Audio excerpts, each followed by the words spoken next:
네. 오늘 제목은 좀 전에 말씀드린 것처럼 이방 구원에 대해서 할 거예요. 그러니까 결국 우리들에 대한 얘기죠. 철로 역정 한 번씩 다 읽어보셨나요? 철로 역정을 처음 읽었던 기억이 언제 나냐면 제가 교회 다니기 전에 명지고등학교 1학년 때 그 교실에 철로 역정이라는 게 있었어요. 그때만 해도 잘 모르고 읽었던 기억이 나는데 그때부터 가장 인상 깊었던 대목이 뭐냐면 사자들이 지키고 있는 그곳을 지나가는 거예요. 사자들이 딱 있으니까 무서워서 못 지나가는데 그 문지기가 말하죠. 뭘 이렇게 걱정하고 염려하냐? 어차피 묶여 있으니까 가운데로 지나가면 된다. 그래서 믿음이 없는 사람들은 무서워서 도망가지만 믿음 있는 사람은 그 가운데로 지나간다는 것을 보여주고 있는 거죠. 사실 이제 오늘 본문의 내용을 보면 이 하나님 앞에서 우리가 어떠한 존재인가를 알고 이 마귀가 어떻게 되었는가를 안다면 두려워할 게 없다는 거예요. 자, 오늘 본문 한번 볼까요? 13절을 보겠습니다. 13절 시작. 또 범죄와 육체의 무할례로 죽었던 너희를, 잠깐 멈추세요. 육체의 무할례다. 우리는 할례 받은 백성이 아니잖아요. 아브라함 후손이 아니었잖아요. 그러니까 우리 원래 범죄와 육체의 무할례로 죽을 것이다. 죽었던 거죠. 이미 죽었던 너희를 하나님이 누구와 함께 살리셨다고요? 그와 함께 살리셨다. 그는 누굽니까? 계속해서 얘기했던 그리스도와 함께 살리시고 우리의 모든 죄를 사하셨다. 먼저 우리를 살리시고 죄를 사하시고 더 중요한 건 뭐냐면 14절이에요. 14절 시작. 우리를 거스리고 불리하게 하는 법조문으로 쓴 증서를 지우시고 제하여 버리사 십자가에 못 박으시고, 이게 중요해요. 십자가에 못 박았는데 단순히 우리의 죄의 책임만, 죄의 값만 지불한 것이 아니라 십자가가 우리의 죄를 지은 죄값, 사실 죄값을 지불하셨기 때문에 십자가상에서 뭐라고 고백하셨죠? 다 이루었다. 무슨 뜻이라 그랬어요? 이게 상업적인 용어라 그랬죠? 상업적인 용어로 그래서 다 계산을 끝냈다. 그러니까 우리가 죄 지은 모든 값을 다 지불하신 거죠. 죄 삭은 뭐예요? 죄 삭은 사망인데, 그래서 사망이기 때문에 죄는 피 흘림이 없이는 사함이 없다 그랬어요. 그러니까 반드시 생명을 내놔야만 죄값이 해결되는 거죠. 그러니까 모든 인류의 죄값을 해결하기 위해서요 예수님께서 피를 흘리신 것 십자가인데, 이 십자가 단순히 죄값만 해결한 것이 아니라 증서를 못 박았다 그래요. 증서 뭘까요? 우리가 죄인이라는 증서, 다른 말로 쉽게 얘기하면 노예 증서 같은 거죠. 노예 증서. 우리 미국 흑인들의 노예 증서, 또 우리 한국에서 양반 또 쌍놈할 때 그런 증서들을 제거해 줌으로 말미암아 다시는 정죄함이 없을 뿐 아니라 또 뭐야? 다시는 죄와 상관없는, 죄를 안 짓는 그런 사람을 바꿨다는 거예요. 그전에는 이 마귀가 늘 이 증서를 딱 가지고요, 너 봐, 넌 죄인이야. 그렇기 때문에 너 내 말 안 들으면 당장 감옥에 쳐놓을 거야, 잡아놓을 거야. 계속해서 이 증서를 가지고 우리를 협박하고 그래서 죄를 짓도록 만들었는데, 이 증서를 완전히 십자가에서 해결함으로 말미암아 더 이상 사단이 우리를 협박하지 못하도록 했다는 거예요. 자, 이거는요 우리가 예전에 우리 차만수 목사님이 예를 들었었는데, 우리 일제 36년 고통당했잖아요. 30년 됐는데 천황이 항복을 했어요. 천황이 이 항복한 것을 우리가 보진 못했지만 천황이 항복했다는 소리를 듣고 또 뭐예요? 믿으면 더 이상 일본 순사 앞에서 쩔쩔맬 필요 있나 없나요? 없죠. 그런 거예요. 사실은 우리가 예수님이 십자가상에서 우리 죄값을 해결했을 뿐만 아니라 우리의 증서, 노예 증서, 죄의 노예 증서를 완전히 해결했다는 사실을 내가 보지 않았지만 믿으면 다시는 마귀에게 종노릇하지 않는 것처럼, 쉽게 얘기하면 일본 순사에게 쩔쩔매고 두려워하지 않고, 일본 순사가 뭐 어쩌고하면 어떻게 까불고 있어, 이제 항복했는데 까불고 있어 이러면서 마귀에게 종노릇하지 않을 수 있는 사람이 되었다는 거예요.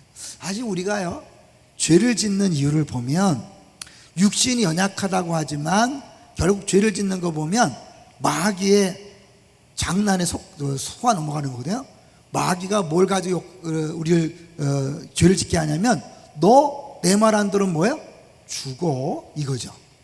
너 내 말 안 들으면 죽어. 그래서 이 죽는 게 두려워서 사실은 마귀가 시키는 대로 죄를 짓는 거거든요.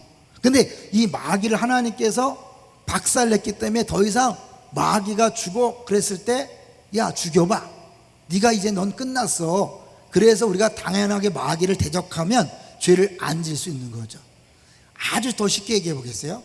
사람이 이제 우리가 시기나, 쉽게 해서 우리 질투나 경쟁이나 맨날 얘기하는 거지만 뭐예요? 뒷담화나, 뒷담화 이번에 정확히 쓸게, 뒷담화예요, 그죠? 뒷담화 깐다 그런 게 아니에요. 담화한다는 거예요.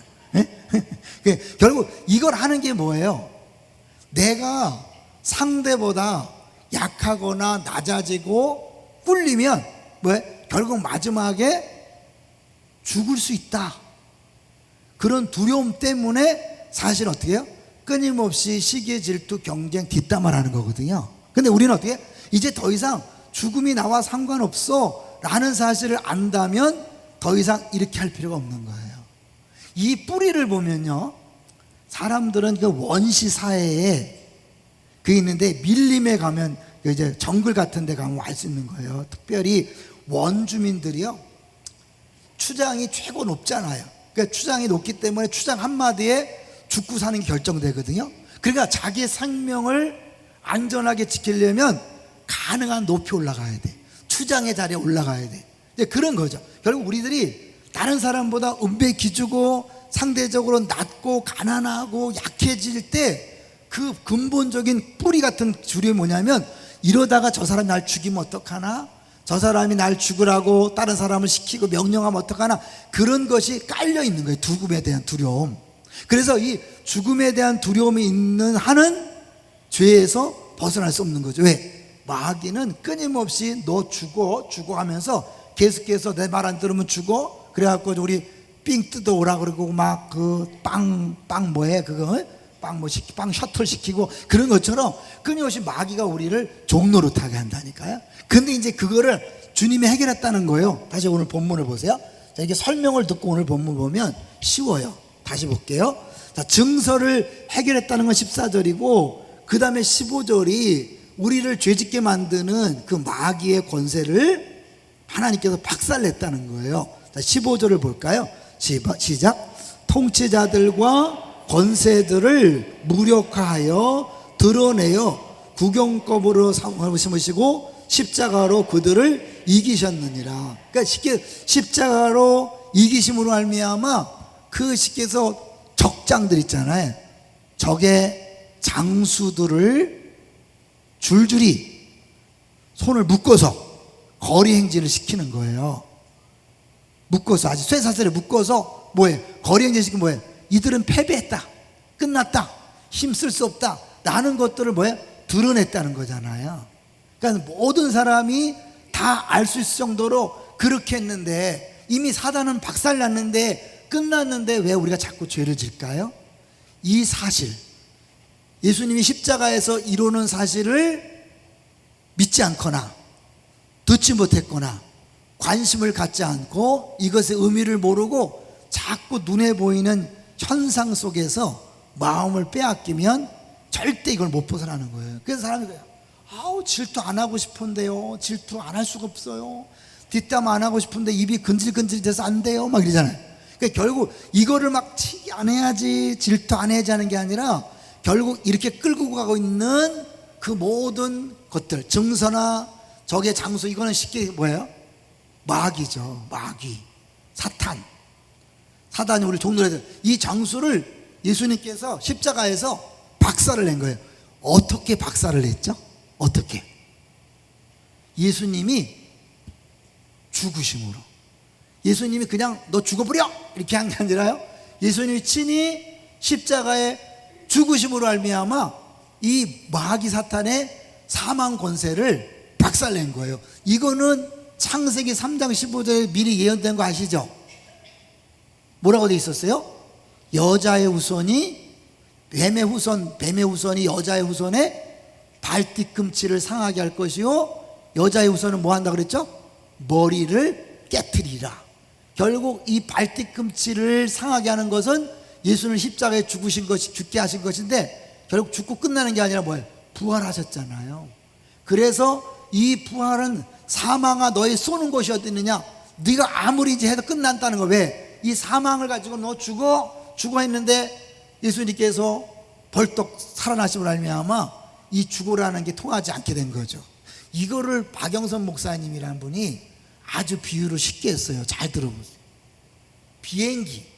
비행기를 이제 날아가는데 이 강도가 탄 거예요. 그 납치범이 탄 거예요. 그래서 이 조종사에게 권총을 들이대면서 기술을 돌려라, 안 돌리면 죽여버리겠다. 그래서 사람들이 죽음이 무서우니까 어떻게 해요? 어쩔 수 없이 막 하는데 한 사람이 딱 나타나서, 야 네가 뭔데 기술 돌리라 그래? 까불고 너 권총을 쏘면 죽는데 쏴봐. 그리고 땅 쐈는데 팍 넘어졌다가 다시 벌떡 일어난 거예요. 또 쐈는데 넘어졌다가 벌떡 일어난 거예요. 자, 그러면 총이 소용이 있어요 없어요? 어때요? 총이 소용이 없는 거예요. 죽였는데 살아나니까 사망에 쏘는 것, 총을 쐈는데 안 죽어. 그럼 어떻게 해요? 총이 소용없으니까 그때부터 무릎 꿇고, 형님 이해되세요? 근데 반응이 약하다, 이상하게. 그리고 이 너무 쉬운 비유가 기억이 안 나요? 생각이 안 나요? 저는 그 비유를 들으면서 이야, 너무 기가 막히고 너무 쉬운 거예요. 사망으로 겁주고 모든 사람들을 아담과 하와 이웃 때부터 계속 죄짓게 만들었는데 예수님이 딱 와서, 그래 날 죽여봐. 너 죽는데도 까불어? 그래 죽여. 그 실제로 죽었어요. 죽었는데 예수님이 죽은 지 사흘 만에 부활한 거예요. 그리고 어떻게? 더 이상 너 죽어하는 게 통하지 않는 거죠. 이것을 우리가 예수를 믿으면 함께 죽고 부활했기 때문에 더 이상 마귀가 우리한테 이제 뭐예요? 너 죽어라고 겁줄 수 없는 거예요. 이거는 일제시대 때 천황이 항복했기 때문에 그 전에 일본 순사가 내 말 안 들으면 막 죽여, 막 그렇게 막 겁줘갖고 꼼짝없이 막 우리끼리 서로 고발하고 배반하게 만들고 일본에 충성하게 만들고 그렇게 비겁하게 살게 했었는데, 천황이 항복했다는 소식을 듣는 순간 뭐야?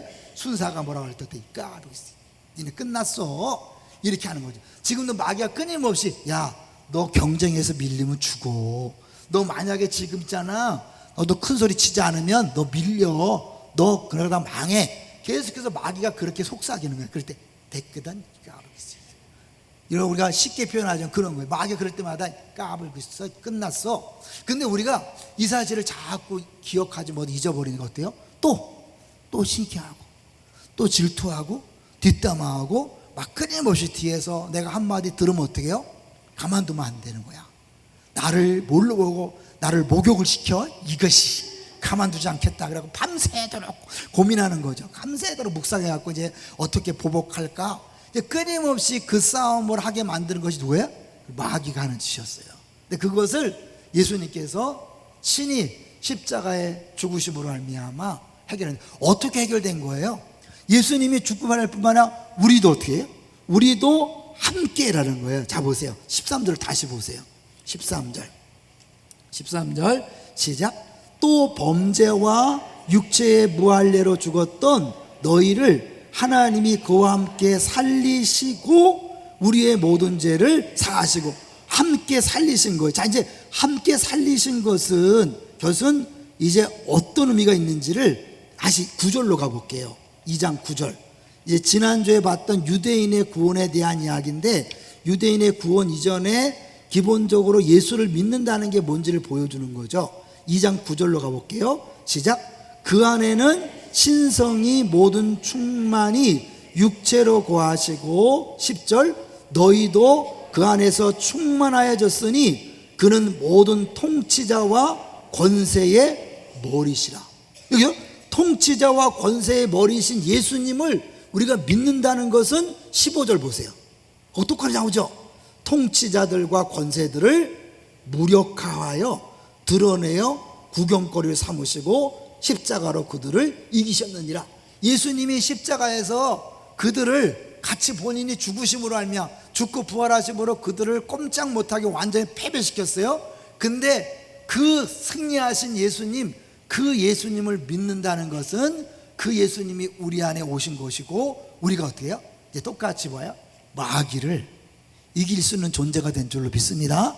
여러분, 만약에 마귀가 자꾸 이렇게 우리를 꼬드기고 유혹하고 겁주고 막 두렵게 만들 때마다 선포하는 거예요.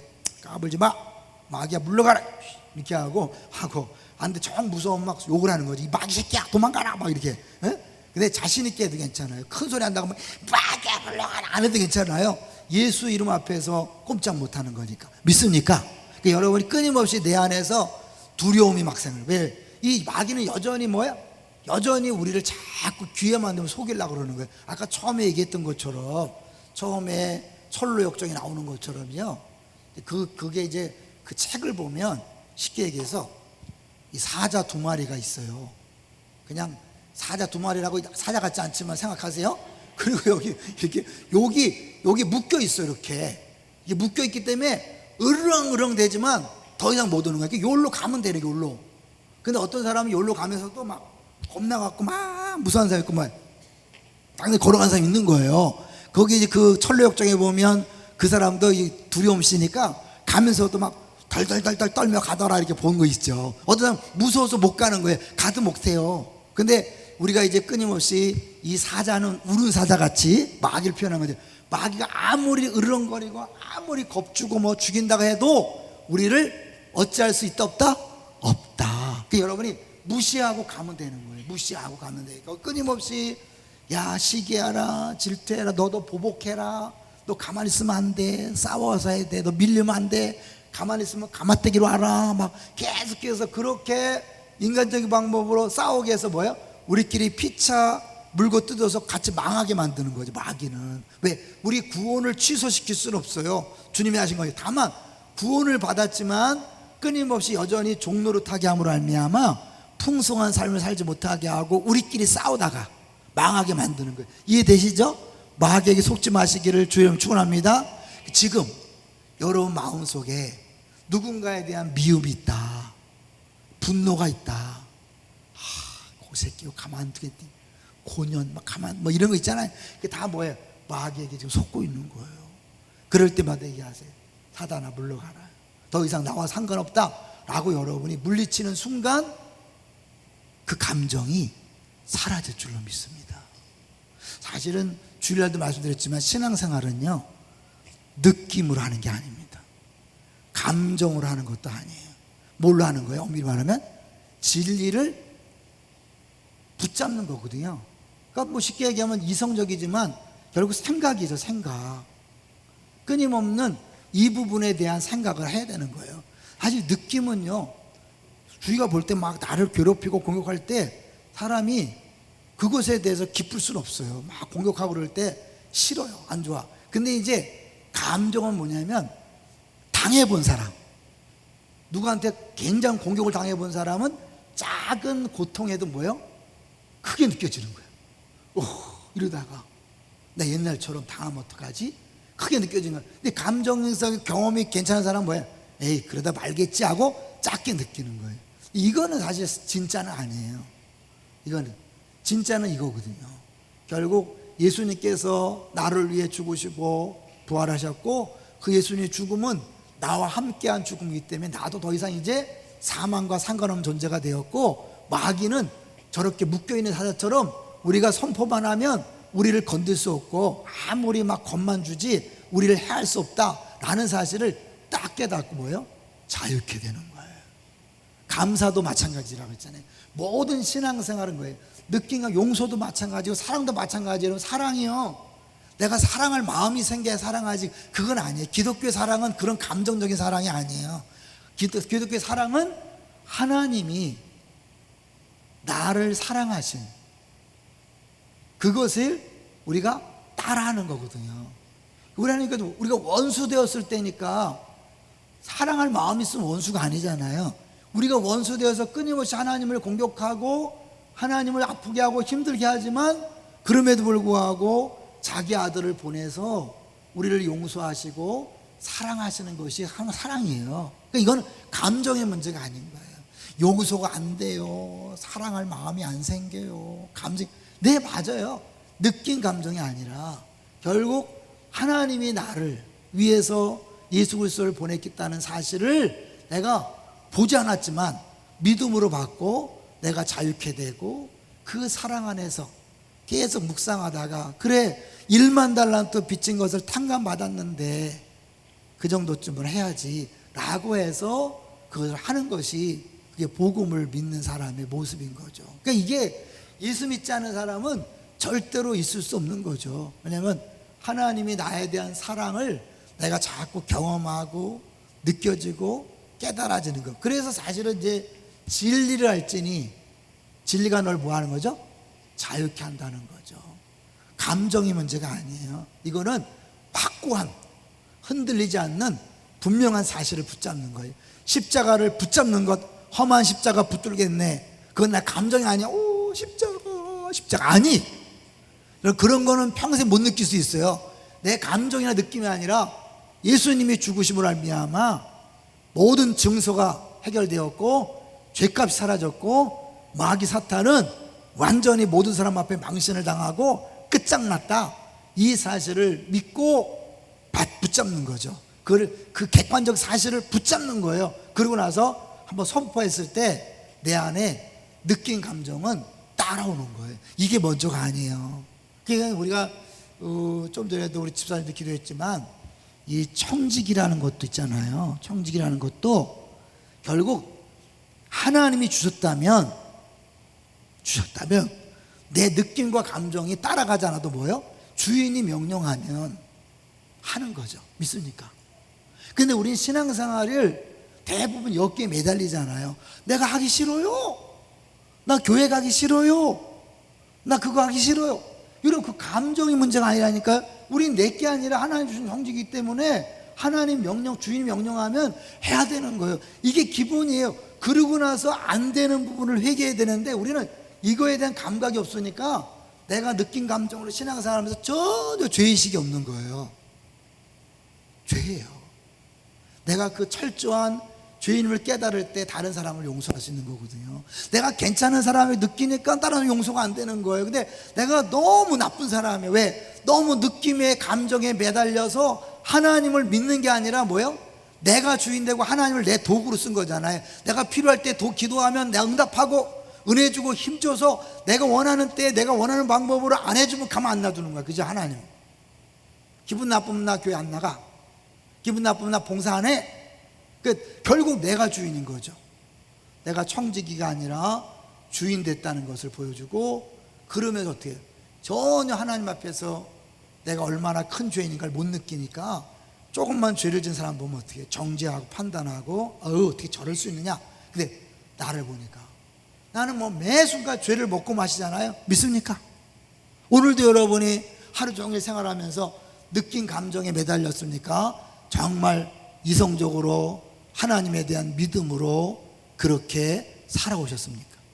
그러면 하나님이 나한테 말씀하실 때 순간 야 네가 전화해, 네가 먼저 용서한다고 말해, 네가 먼저 찾아가, 그렇게 음성을 들렸을 때 느낀 감정이 안 따라오지만 주인이 명령했기 때문에 하는 것이 신앙생활이죠.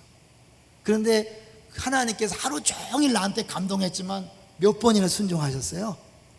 안 하잖아요. 그러니까 우리는 그걸 내가 정죄하자는 게 아니라 그런 부분에서 내가 철저하게 죄인임을 깨달아야 이 죄를 주님이 십자가상에서 해결했다는 게 너무 커지는 거예요. 내가 이런 부분에서 정말 구제할 수 없는 죄인이고 난 10년 20년 믿었는데 왜 요것밖에 안 되냐. 나는 실망하지만 하나님 어떻게 다 한 거죠. 그럼 목사가 얼마나 별볼일 없는지 알지만 목사로 안수 주고 기쁨의 동산 담임 목사를 세운 거거든요. 근데 철이 들면 들수록 사실 제가 야 나도 엉터리구나 그걸 듣게. 어제는 진짜 뭐 여러 가지지만 잠이 안 와갖고요, 밤에 깨서 기도하는데 하나님이, 야, 네가 담임 목사 맞냐? 감정 조절이 안 돼서 멈추려고. 네가 너한테 맡기는 양들을 정말 사랑하지 못하더라. 담임 목사답지 못해요. 아무리 담임 목사로 역할한다 그래도 내게 맡겨진 영혼들을 사랑하지 않는다는 것 자체가 아닌 것 같아요. 그런데도 불구하고 하나님이 나를 13년 전에 기쁨의 동산교회 담임 목사로 세웠다는 게 너무 감사하고 너무 죄송하고, 그러니 내가 다른 사람을 지적하고 판단하는 것이 과연 옳을까? 저도 느낀 감정이 없겠어요. 근데 한번 정신이 번쩍 나면 그런 거예요. 야, 네 꼬라지를 알아라.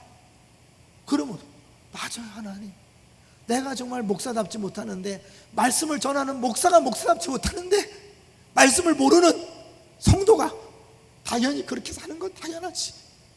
그들이 그렇게 어리석은 짓을 하고, 그렇게 조그만 일에 삐지고, 조그만 일에 승질내고, 자기 마음대로 신앙생활하는 거 어쩌면 당연하지.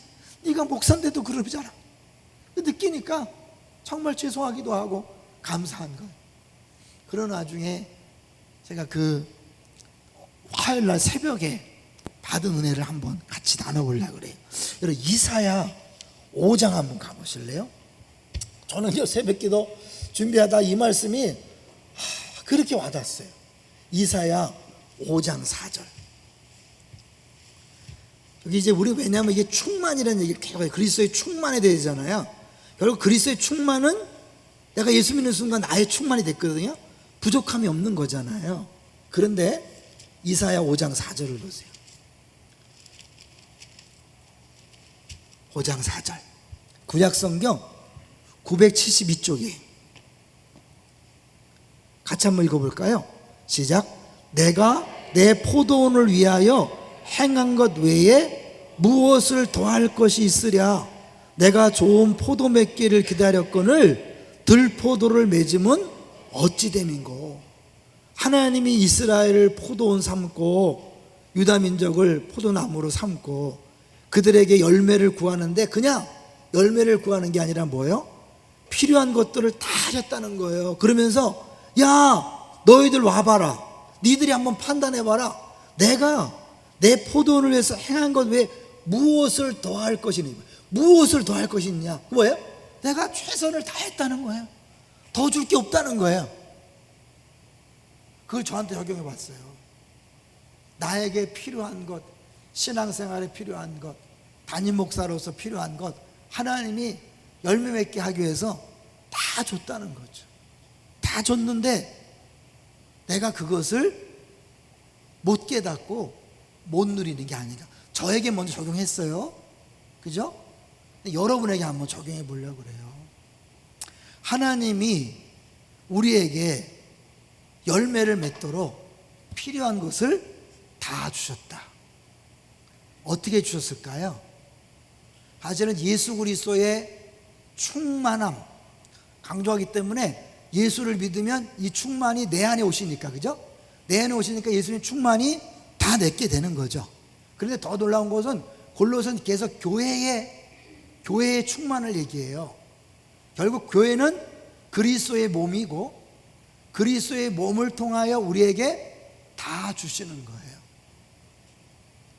진짜 지혜로운 신앙생활은 하나님께서 교회를 통해 우리에게 예비하신 예배, 양육, 모든 프로그램, 공동체, 만남, 이런 모든 것들은 다 뭐예요? 하나님께서 나에게 열매 맺기 위해서 필요한 것을 다 주는 통로라는 거죠. 동의하십니까? 근데 우리는 아까 순장 때 했지만, 예배, 이 예배는 나한테 유익하니까 오케이, 이건 아니야. 양육, 이건 오케이, 이건 아니야. 프로그램, 이건 오케이, 이건 노야. 공동체, 이건 오케이, 노.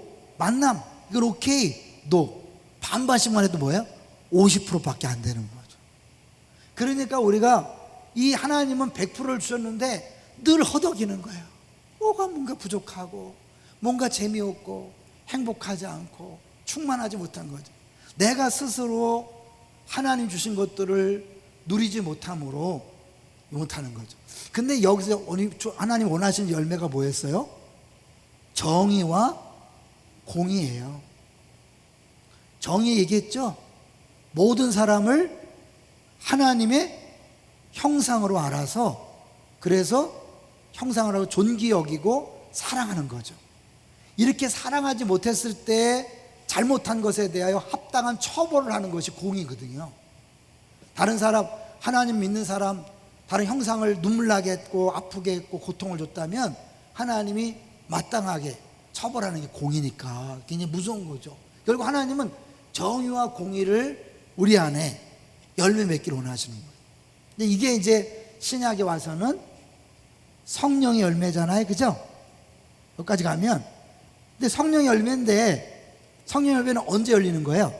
성령 충만할 때 자동적으로 열리는 거죠. 내가 막 애쓰는 게 아니라 성령 충만할 때. 결국 우리에게 성령을 주셨고, 그분 앞에서 끊임없이 내가 주님이 하세요, 주님만이 방법입니다라고 그분에게 자리를 내어드린다면 충만할 것이고, 결국은 우리에게 필요한 열매들이 열릴 것인데, 끊임없이 우리는 내가 죽지 못하죠. 나를 부인하지 못해. 근데 왜 죽지 못하고 부인하지 못한다고요? 죽어. 너 이러면 죽어. 너 이러면 망해. 그러니까 끊임없이 내가 죽을까봐 망할까봐 나를 부인할 수 없는 거예요. 내가 십자가에 죽을 수 없는 거예요. 어떻게 살아야 돼? 바득바득 살아서 내 주장을 하고 내 목소리를 내고 내가 의견이 통과돼야 돼. 동의하세요? 그죠? 그러니까 끊임없이 성령 충만하지 않고 육체가 충만하기 때문에 나도 힘들고 내가 속한 공동체도 힘들다. 연결이 되시나요? 결론은 어떻게 해요? 간단해요. 이미 하나님께서 다 주셨다. 쉬운 얘기로 성령을 통하여 성령 우리 안에 오심으로 다 주신 거예요. 그럼 어떻게 해요? 성령이 마음껏 역사하는 거, 나의 모든 걸 지배하는 게 충만이잖아요. 그리고 열매가 맺히는데, 하나님께서 성령이 역사하려면 어떻게 해요? 철저하게 육체의 욕설, 소욕을 버려야 되잖아요. 자기를 부인해야 되잖아요. 십자가를 져야 돼. 근데 죽어야지, 나를 죽여야지, 그게 아니라 이미 예수님이 십자가상에서 죽음의 문제를 해결했다. 이 사실을 자꾸 묵상하고 이걸 진짜 믿을 때 우리 어떻게 해요? 더 이상 내가 안 죽으려고 애쓸 필요 없는 거죠. 이겨먹으려고 애쓸 필요가 없는 거죠. 지지하려고 애쓸 필요가 없는 거예요.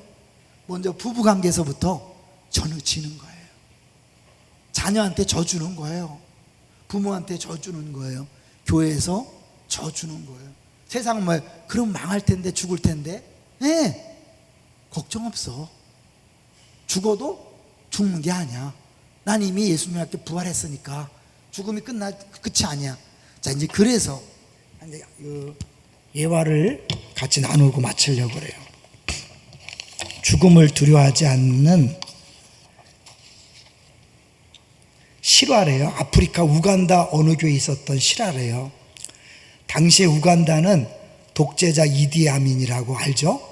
악명 높은 대통령이 통치하고 있는 때였는데, 케파 샘팡기라고, 샘팡기 이름으로요. 목사님 목회하시는 교회가 7,000명이 넘는 큰 교회였대요. 그래서 이 뭐지 영적 리더로서 귀한 역사를 담당하는데, 부득불 정부가 잘못하니까 비판하는 설교를 종종 했다는 거죠. 그러니까 이제 이 독재자에게 억압당하는 백성들을 위로하다 보니까 정부를 비판할 수밖에 없었고, 그것이 정부에 알려졌으니까 정부가 가만두지 않는 거예요. 부활절 아침에 비밀 경찰 5명이 찾아왔대요. 벌써 딱 감이 온 거죠. 예배 후에 그들은 사무실에 총을 가지고 겨누며 들어와서 반국가 사범을 처단하라는 명령을 받고 처단하기 위해 왔소 라고 이렇게 했다는 거예요. 근데 목사님은 이미 가혹했던 것처럼 태연스럽게 온유하게 대답했답니다. 오늘은 부활절 아침입니다. 나는 죽는 것은 조금도 두렵지 않습니다.